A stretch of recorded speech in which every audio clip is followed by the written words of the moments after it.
Hello बच्चों, मैं doctor Lakshmi Sharma the learning अड्डा के इस मंच पे आप सभी बच्चों का हार्दिक अभिनंदन स्वागत करती हूँ। मेरे ख्याल से सभी लोग घर पे स्वस्थ होंगे, अच्छे से पढ़ रहे होंगे, तैयारी कर रहे होंगे। और मैंने आप लोगों को इन्फॉर्मेशन के तौर पे पहले वीडियो में बहुत सारी चीज़ें थोड़ी बताई थी कि क्या पढ़ना है, कैसे पढ़ना है और हिंदी में क्या क्या आएगा। सो आज बात करते हैं, ज़्यादा हम लोग बातचीत की तरफ ना जाके अपने विषय पर आते हैं।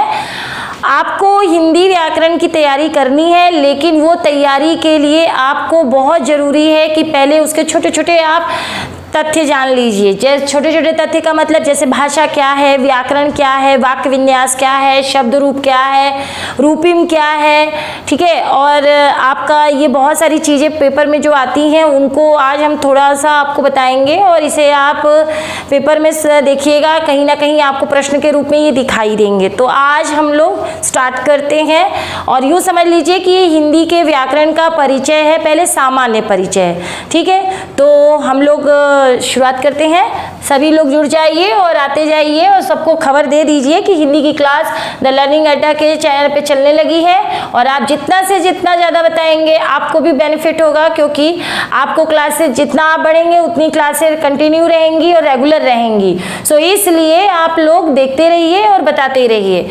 सो देखिए, सबसे पहले व्याकरण की बात करते हैं। व्याकरण में सबसे पहले व्याकरण हर भाषा का होता है, चाहे वो आप अंग्रेजी पढ़िए, हिंदी पढ़िए, संस्कृत पढ़िए, उर्दू पढ़िए, फारसी पढ़िए, व्याकरण हर जगह है। व्याकरण के लिए सबसे पहले हमें किसी भी भाषा के अस्तित्व को जानना होता है, यानी व्याकरण के अंतर्गत हम भाषा कौन सा चयन कर रहे हैं वो हमें जानना होता है। तो हम यहाँ भाषा कौन सा चयन कर रहे हैं? हिंदी। हम आज हिंदी के बारे में बात करेंगे, ठीक है। हिंदी सबसे पहले भाषा क्या है, तो भाषा की परिभाषा बहुत सारे बच्चों ने सीखी होगी, किताबों में पढ़ी होगी और आप लोग सब लोग जानते हैं। तो भाषा की एक लाइनर आप परिभाषा याद रखिएगा, जो मैं आपको लिख के भी बता देती हूँ और बोलते भी जाती हूँ। देखिए, भाषा क्या होता है? भाषा ध्वनियों का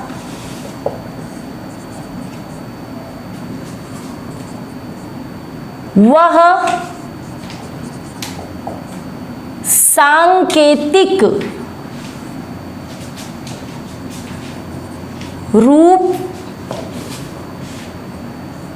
होती है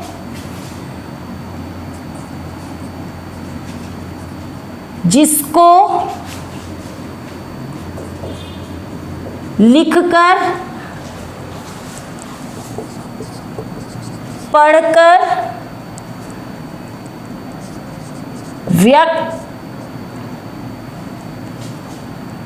लिखकर, पढ़कर अपने भाव को व्यक्त करते हैं, अपने भाव को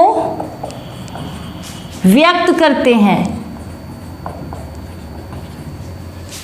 कई जगह हमको ये थोड़ी सी परिभाषा कठिन भी लगती है, लेकिन यूँ समझिए कि आप एक लाइन परिभाषा याद रखिए।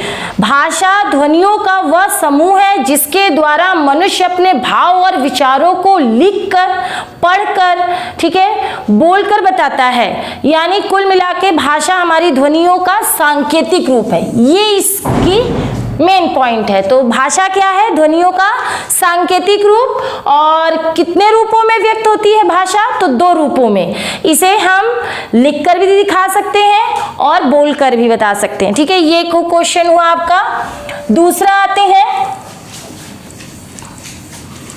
दूसरा को पढ़ते हैं हम लोग। लिपि क्या है? भाषा तो आपने समझ गए कि भाषा ध्वनियों का सांकेतिक रूप है, ध्वनियों का सांकेतिक रूप, ठीक। लिपि क्या है?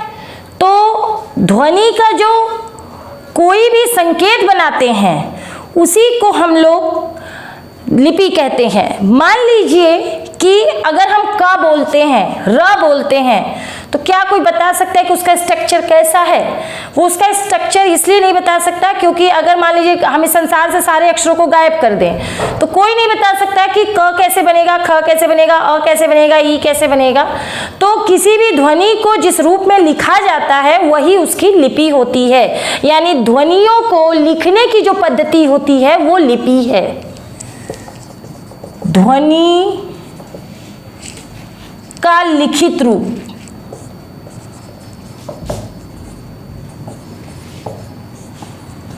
लिपि है।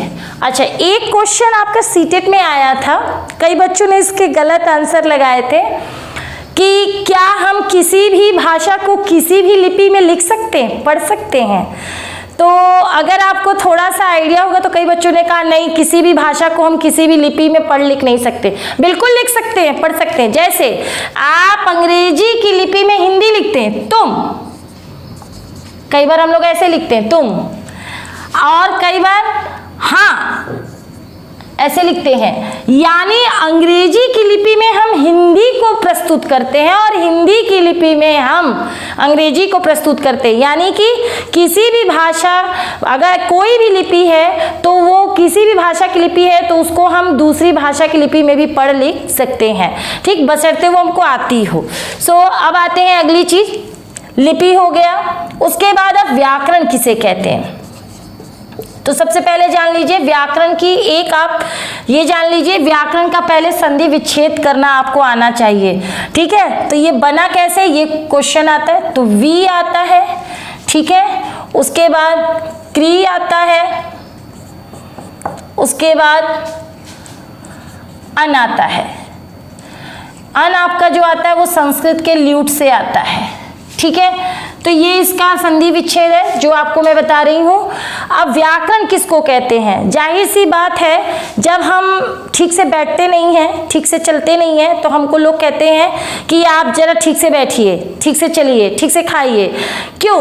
हर चीज को प्रस्तुत करने का एक ढंग होता है।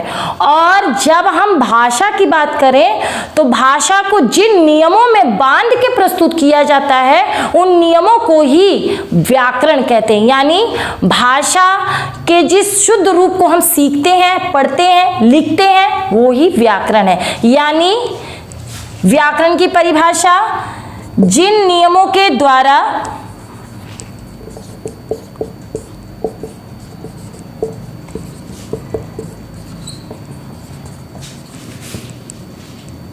किसी भी भाषा के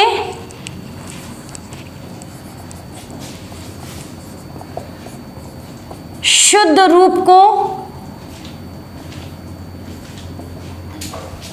शुद्ध रूप को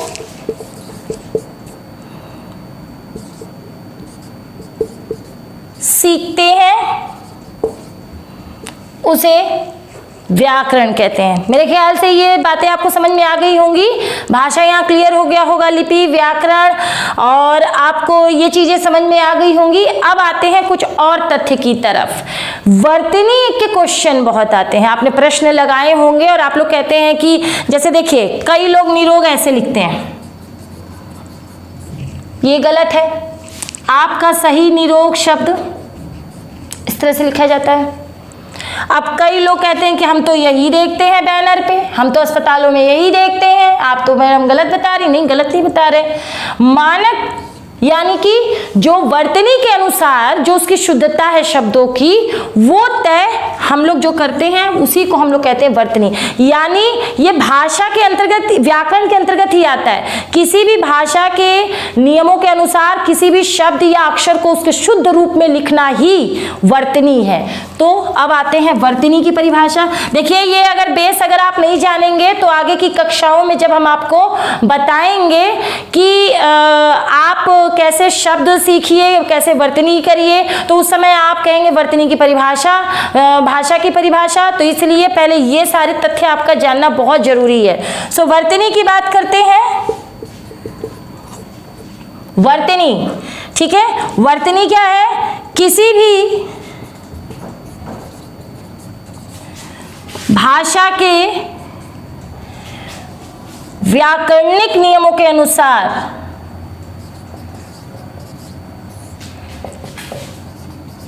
नियमों के अनुसार उसके अंतर्गत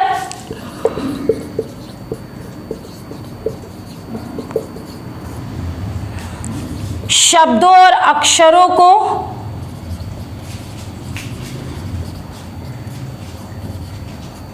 शुद्ध शुद्ध लिखना ही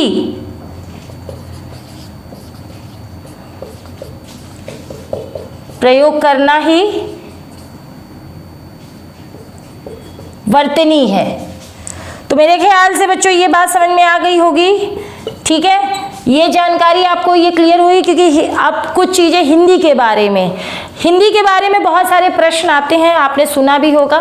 और अब हम लोग थोड़ी उस पर चर्चा करते हैं, फिर उसके बाद आपको गद्य पद्य का भी थोड़ा सा प्रारूप बताएंगे। व्याकरण अभी शुरू करेंगे, क्योंकि सबसे ज़्यादा व्याकरण के प्रश्न बनते हैं, चाहे, और ये अब मोस्टली हम लोग सुपर टेट का बैच चला रहे हैं। सो हम लोग बात वो छोटे छोटे क्वेश्चन करेंगे जो ज़्यादा से ज़्यादा हमारे करीब से निकल जाते हैं, लेकिन उसके आंसर सटीक नहीं बैठते हैं। तो हम लोग तार्किक क्षमता भी अपनी परखते जाएंगे। सो बात करते हैं अब थोड़ा सा हिंदी की।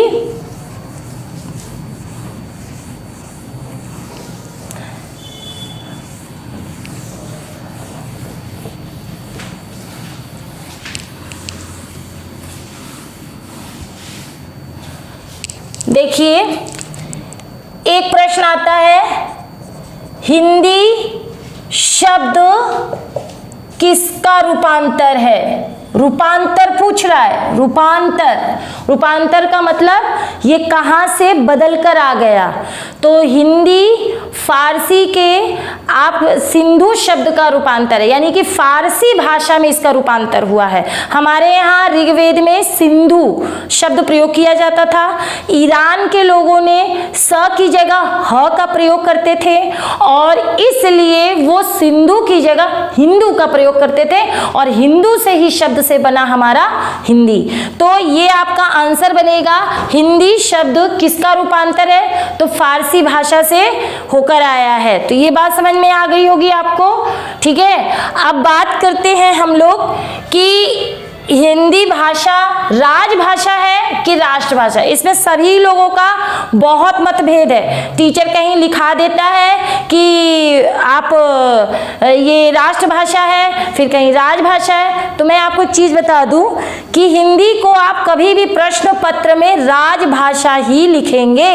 संवैधानिक मान्यता के अनुसार, यानी संविधान के द्वारा हिंदी को राजभाषा की मान्यता मिली है, राष्ट्रभाषा की मान्यता नहीं मिली है। राजभाषा और राष्ट्रभाषा में बहुत अंतर होता है। हिंदी हमारी आमतौर पे बोलचाल में जो प्रयोग होती है वो राष्ट्रभाषा के रूप में प्रयोग होती है, व्यवहृत होती है, लेकिन उसको संविधान में इसके नाम से जाना जाता है। आपका ये प्रश्न कई बार पेपर में देखा गया है और आया भी है, और आप इसी आंसर को टिक करेंगे।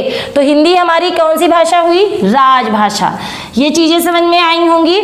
दूसरी बात, हिंदी का क्रमिक विकास दिखाते हैं आपको, ये बहुत जरूरी है। ये प्रश्न कई बार आया है। सो आप देखिएगा, इसमें कई प्रश्न बनेंगे। ठीक है, सो इसे देखिए, हिंदी का क्रमिक विकास यानी हिंदी कैसे बनी। ठीक है, तो इसको देखिएगा। सबसे पहले हमारी संस्कृत, संसार की सबसे प्रथम भाषा, इसमें कई प्रश्न बने। सो संस्कृत से बनी, पाली से बनी प्राकृत से आप अपभ्रंश लिखेंगे। और एक चीज और जान लीजिए, अपभ्रंश के बाद अवहट है। कई जगह आपको ये दिखता नहीं है, वो बात अलग है, लेकिन ये दोनों सेम है, लेकिन कुछ अंतर होता है। जैसे अगर हम किसी को कहते हैं कि एक युवा और एक किशोर, दोनों में बहुत अंतर होता है, लेकिन दोनों बस पास पास होते हैं, सेम वही कंडीशन है। ये युवावस्था है, ये थोड़ा ये किशोरपन है, और ये युवावस्था हो जाती इसकी अवहट। ठीक, और उसके बाद आपकी पुरानी हिंदी के नाम से आप कह सकते हैं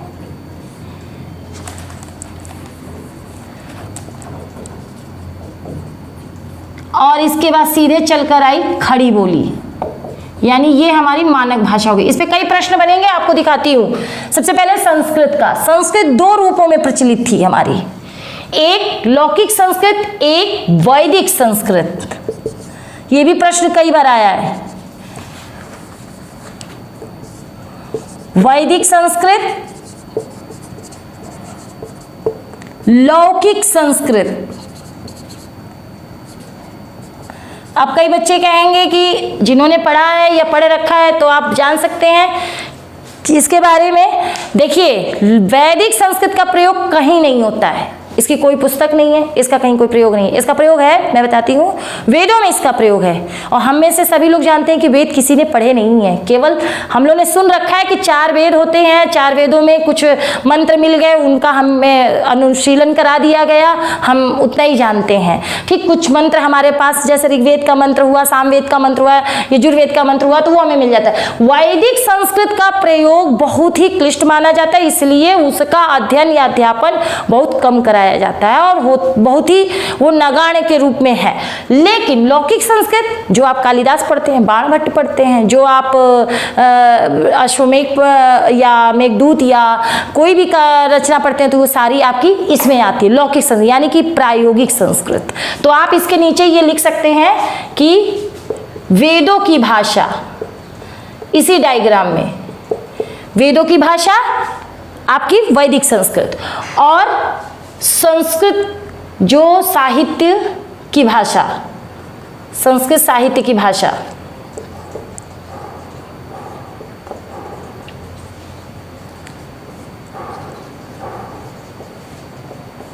ठीक, अब आते हैं पाली पे। पाली का सबसे उत्कृष्ट उदाहरण है बौद्ध धर्म की पुस्तक, और शायद सबको मालूम होगा, पढ़ाया भी जाता है, कई लोगों ने पढ़ा रखा है, त्रिपिटक। अगर त्रिपिटक आपने सुना होगा, 3 पिटक माने जाते हैं और तीनों पिटक आपको याद होने चाहिए। वो भी प्रश्न आता है कई बार, 3 पिटक दे देता है, उसका नाम लगाने को आता है। तो बौद्ध धर्म की पुस्तक, यानी बौद्ध धर्म की ये भाषा है, बौद्ध धर्म की भाषा। प्राकृत के बारे में बात करें तो महावीर स्वामी जी का नाम आप सभी बच्चों ने सुना होगा, तो इनका ये आता है आपका जैन धर्म की भाषा, जैन धर्म की भाषा। और यहाँ से हमारी चलती है, अगर आपसे पूछा जाए कि हिंदी की उत्पत्ति, ये प्रश्न इससे बनता है, हिंदी की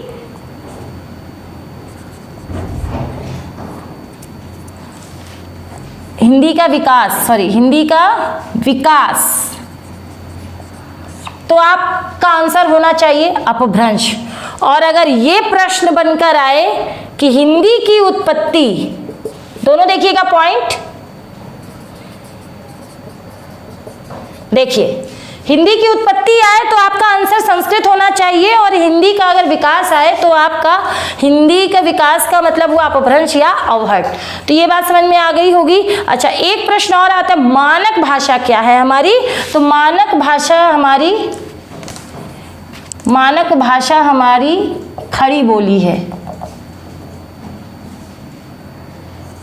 मानक भाषा, ये आपने देखा होगा, ये आपने देख लिया होगा, इसको समझ में आ गया होगा। ये है हिंदी का क्रमिक विकास। तो आपको ये लाइन याद होनी चाहिए, संस्कृत, पाली, प्राकृत, अपभ्रंश, अवहट, पुरानी हिंदी, खड़ी बोली।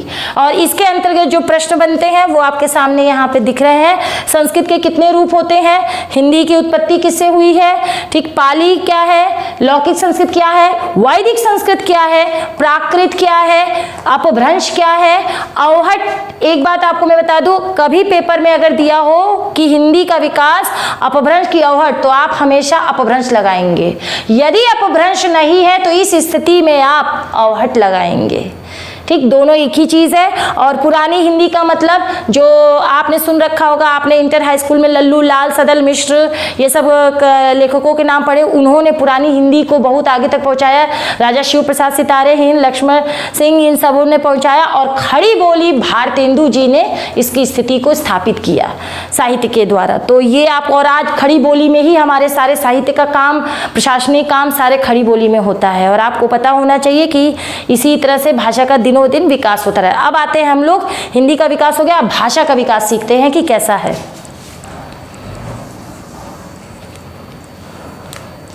इसमें भी बेटा बहुत सारे प्रश्न बनेंगे, उसे गौर से देखिएगा। और अभी बहुत सारी चीज़ें होनी हैं, हम लोग को अभी बहुत लंबी यात्रा तय करनी है। सो रोज़ जुड़े रहिए, रोज़ पढ़ते रहिए, अपने प्रश्न अपने उत्तर हमको बताते रहिए कि क्या समझ में आया कैसे नहीं आया, ठीक है। सो आप देखिए भाषा का क्रमिक विकास। सबसे पहले हमारी आती है ध्वनि,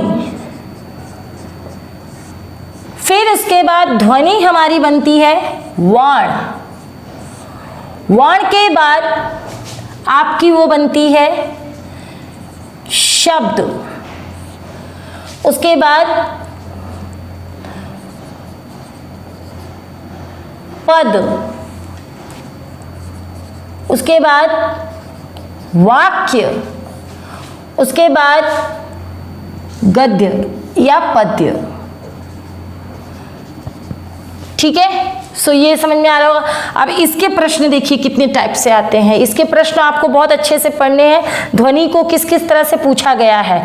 तो इस तरह से भाषा की सबसे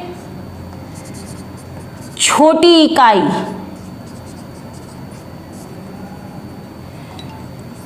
लघुत्तम इकाई,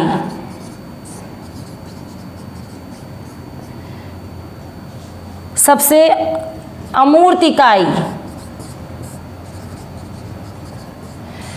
भाषा की सबसे छोटी इकाई, लघुत्तम इकाई, अमूर्त इकाई, इतने प्रश्न बनते हैं। उसके बाद वर्ण, भाषा की सबसे छोटी एवं लिखित इकाई, लिखित इकाई। अगर आप देखेंगे तो इसको मूर्त इकाई भी कह सकते हैं, क्योंकि हमें लिखी हुई चीज दिखाई देती है और जो लिखी नहीं है वो दिखाई नहीं देती है। शब्द क्या है, ठीक है, तो भाषा की सार्थक इकाई,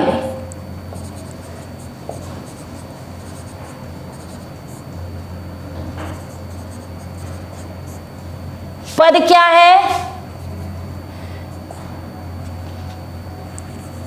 विभक्ति युक्त ध्वनि,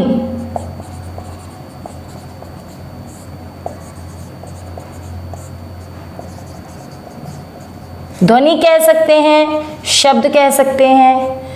वाक्य क्या है, भाषा की सबसे बड़ी इकाई,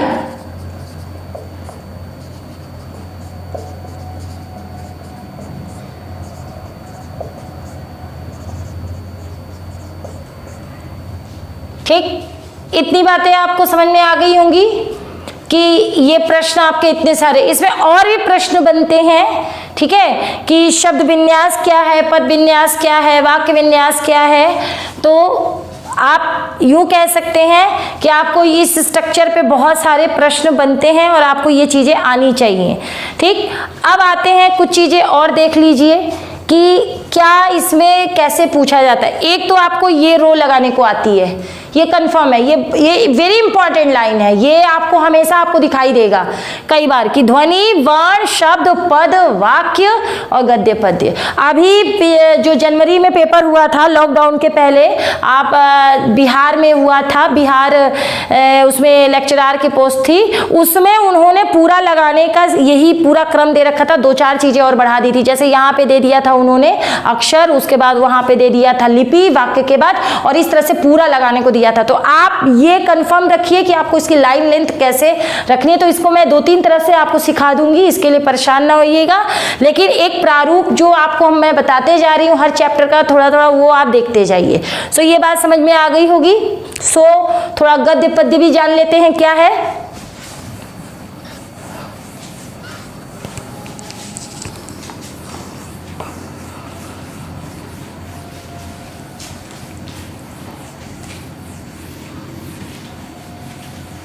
चलिए गद्य का देखते हैं क्या है।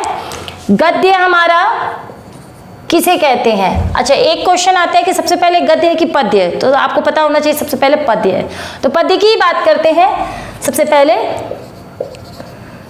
पद्य में जब हम अपने भाव और विचारों को एक लय, ताल, तुक के द्वारा प्रस्तुत करते हैं तो उसे हम पद्य कहते हैं। लेकिन जब हम अपने भाव और विचारों को स्वतंत्र रूप से, उन्मुक्त रूप से प्रस्तुत करते हैं, जिसमें कोई जरूरी नहीं है कि हमें मतलब ये लय लगाना है या यहीं पे विराम लगाना है या यहीं ठहरना है, तो ऐसी कोई बाध्यता ना हो, तो जब उस तरह से हम विचार को प्रस्तुत करते हैं तो वो कहलाती है गद्य। ठीक है। अब आपको ये पता होना चाहिए कि पद्य में आपकी कविता आ जाती है। ठीक, जितना संस्कृत का साहित्य आता है वो सब कुछ आ जाता है। गद्य की चीजें बहुत ज्यादा हैं। गद्य में आपका आ जाता है जो आपके पेपर में दिखाई देता है, नाटक, उपन्यास, कहानी,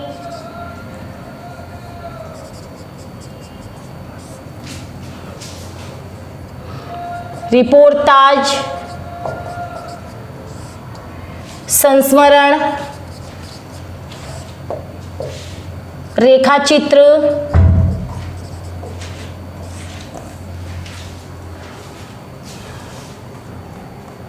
आत्मकथा, निबंध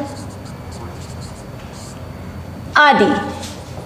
कहने का मतलब ये है कि पद्य में केवल आपका एक कविता टाइप की चीजें आती हैं, और कविता के भी अलग अलग रूप आधुनिक युग में प्रस्तुत किए गए हैं। समकालीन कविता, नई कविता, साठोत्तरी कविता, भारतेंदु युग की कविता, मतलब ये काव्य इसमें आता है, काव्य का भाग। अगर संस्कृत के आप उठाते हैं जितने भी, जैसे आपने मेघदूत पढ़ी हो, वो भी काव्य है। ठीक है। और लेकिन बाण भट्ट की जैसे आपने अगर कादम्बरी पढ़ी तो वो काव्य नहीं है, वो फिर आपका गद्य में आता है। तो कुल मिला के जो चीज, जो भाव को उन्मुक्त रूप से, स्वतंत्र रूप से व्यक्त करे तो वो गद्य है, लेकिन जब बाध्यता के साथ, नियमों के साथ प्रस्तुत किया जाए तो वो पद्य है। तो ये दो आपको चीजें समझ में आई होंगी। मुझे उम्मीद है कि आपको ये चीजें बहुत क्लियर हो रहा होगा। इतने 4 महीनों के लॉकडाउन के बाद आप हमसे जब बात कर रहे हैं, जब आप समझ रहे हैं, देख रहे हैं, तो आपको समझ में आ रहा होगा कि एक नई चीजें, नई तरह के प्रश्न हमारे सामने उभर कर आ रहे हैं। सो अब बात करते हैं आगे।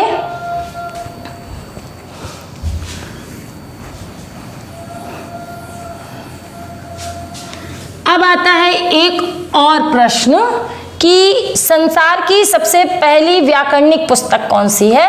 तो मैं आपको बता दूं, संसार की सबसे पहली व्याकरणिक पुस्तक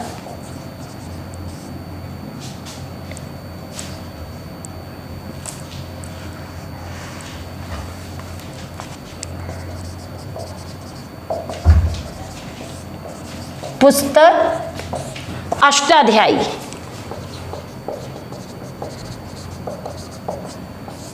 और जिसके लेखक थे पाणिनि। पाणिनि की वर्तनी कई बार आता है बच्चों, और आप इसमें हमेशा बड़ी ई की मात्रा लगाते हैं। ठीक है, इसको हमेशा छोटी ई की मात्रा लगाइएगा, पाणिनि होता है। ठीक। उसके बाद हिंदी की सबसे आपकी पहली पुस्तक कौन सी है? तो आपने ये प्रश्न टीजीटी पीजीटी लेवल पे आता है और टेट में भी आ चुका है। तो सुपर टेट की बात करें तो टेट और सुपर टेट का कुछ कुछ मैटर मिलता जुलता है। सो सुपर टेट के हिसाब से अब देखिए क्या है उसमें। हिंदी की पहली व्याकरणिक पुस्तक,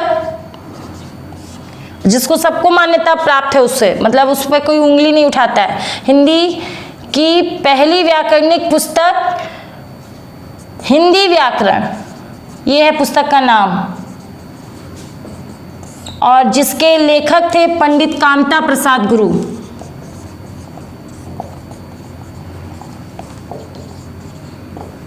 ये दो चीजें आपके प्रश्न में आते हैं और ये चीजें भी आपको दिखाई देती होंगी। अच्छा, एक इनको उपाधि भी मिली है, पंडित कामता प्रसाद गुरु को उपाधि भी। इन्हें हिंदी व्याकरण का पाणिनि कहा जाता है। हिंदी व्याकरण का पाणिनि। आप भी जानते हैं जब कोई बहुत बहादुरी का काम करता है तो उसको हम लोग कहते हैं अरे यार ये तो शेर की तरह, ये तो रानी लक्ष्मीबाई से भी तेज है, ये तो लौह पुरुष है। तो उसी तरह इनको उपाधि मिली थी हिंदी व्याकरण के पाणिनि। हिंदी व्याकरण का पाणिनि किसको कहा जाता है? पंडित कामता प्रसाद गुरु को। तो ये चीजें आपको समझ में आई होंगी, इतना क्लियर हो गया होगा। सो अब हम लोग चलते हैं अपने अगले पाठदान पे, ठीक है। सो अब बात करते हैं, अब देखते हैं क्या है इसमें, ठीक है। सो चलिए थोड़ा सा एक और चीज़ हम बता दें कि आप लोग अब आपको क्लास रेगुलर मिलेगी। तो इस चैनल पर देखिए आप लोगों ने, कई लोगों ने मुझे फ़ोन भी किया पर्सनली, मुझे कई जगह आप लोगों ने मुझसे बात भी की कि मैडम कब से कोचिंग चालू। बेटा कोचिंग के अभी कोई आसार दूर दूर तक नहीं है। कोशिश करिए कि फॉर्म आने से पहले आप ऑनलाइन अपने मनपसंद टीचरों से, जिनके अध्ययन से, जिनके अध्यापन से आप खुश रहते हैं, पढ़ते हैं, चीज़ों को समझते हैं, अपने क्लैरिफिकेशन को क्लियर करते हैं, तो आप उनसे जुड़े रहिए। मैं ये नहीं कहती कि आप इसी टीचर से पढ़िए या किसी और से पढ़िए, लेकिन आप इस मंच के थ्रू द लर्निंग अड्डा, ये जो चैनल है आपको बहुत कुछ देगा। आगे आगामी आने वाले सत्रों में आपको बहुत सारी चीज़ें मिलेंगी। तो कोशिश ये करिए कि आज का ये जो मैटर आपको समझ में आया होगा। मैंने इसमें आपको भाषा की परिभाषा सिखाई, वर्तनी बताई, लिपि बताया, व्याकरण बताया, आपको हिंदी का क्रमिक विकास बताया। इसमें अभी और प्रश्न है, मैं बहुत सारे प्रश्न लेकर आऊंगी, लेकिन अभी आपका ये चैप्टर, आपको थोड़ा बहुत जो इसकी जानकारी थी, मैंने गद्य पद्य आपको ये व्याकरणिक पुस्तक के बारे में ये चीज़ें मैंने आपको बता दी है। और कोशिश ये करिएगा कि आज की क्लास के जो आपकी क्वेरी बनती है वो क्वेरी मुझको कमेंट्स के थ्रू बताइएगा, क्योंकि बिना आपकी राय के कुछ नहीं होता है। आप राय देंगे तो हम थोड़ा बहुत उसमें और इजाफा करेंगे, हो सकता है कुछ और आपके लिए नए प्रश्न लेकर आऊं या कुछ और चीज़ें, ठीक है। तो इसे देखते हैं और आगे चलते हैं हम लोग।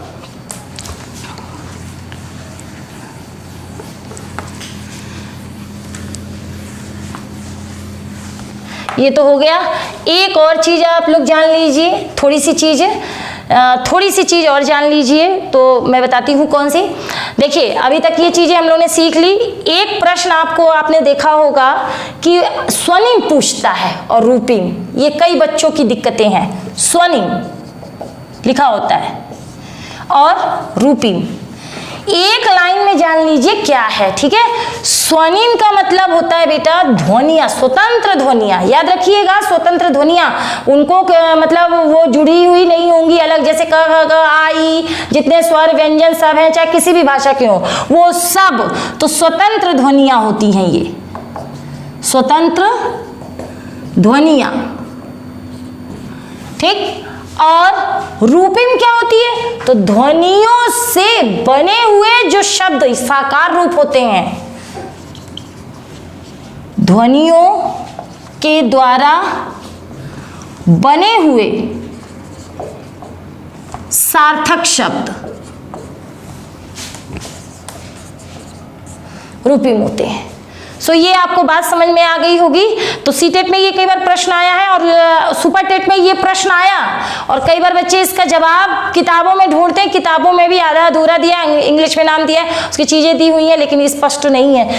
आपको ये दो लाइनों से समझ में आ गया। स्वतंत्र ध्वनियों में आप समझ गए होंगे, स्वर होता है, व्यंजन होता है, और रूपिम का मतलब है ध्वनियों से बने हुए शब्द। जैसे आपने कमल बोला, पतंग बोला, आपने आज बोला, कल बोला, कोई भी चीज़, तो ये आपको समझ में आ गई होंगी। तो मेरे ख्याल से अब आपको ये चीज़ें समझ में इतना क्लियर हो गया होगा।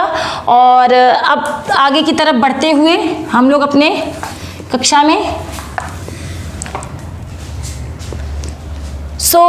अब थोड़ा सा देखते हैं कि हमें स्टार्टिंग कैसे करनी, ठीक है। हम अध्याय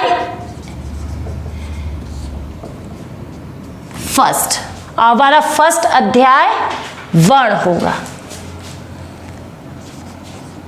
वर्णमाला, ठीक। तो इसे हम लोग अगली कक्षा में पढ़ेंगे। सो आज की जानकारी आपको कैसी लगी, आपको क्या राय है, अपने कमेंट जरूर भेजिएगा। कमेंट्स नहीं भेजेंगे तो फिर लक्ष्मी मैम गायब हो जाएंगी, तो इसलिए कमेंट जरूर इस चैनल पे भेजिएगा। आपका अपना चैनल द लर्निंग अड्डा, और आपके अपने सर और मैडम दिखाई देंगे, शरद सर, लक्ष्मी मैम, सब लोग यहीं इकट्ठे हो जाएंगे और आपको ऐसा लगेगा कि आप अपने उसी कोचिंग में बैठे जहां हम लोग से ज्ञान लेते रहे हैं। आपको ये नहीं लगेगा कि आपके मैडम और सर जुड़े हुए नहीं हैं। तो लाइक और शेयर और सब्सक्राइब करिए इस चैनल को। जितना आप सब्सक्राइब करेंगे, लाइक करेंगे, आपके लिए उतनी अच्छी चीजें लेकर हम लोग आएंगे। सो कोशिश करते रहिए, कामयाब होते रहिए, हम लोग का साथ देते रहिए और बने रहिए खुश। ओके, थैंक यू बेटा।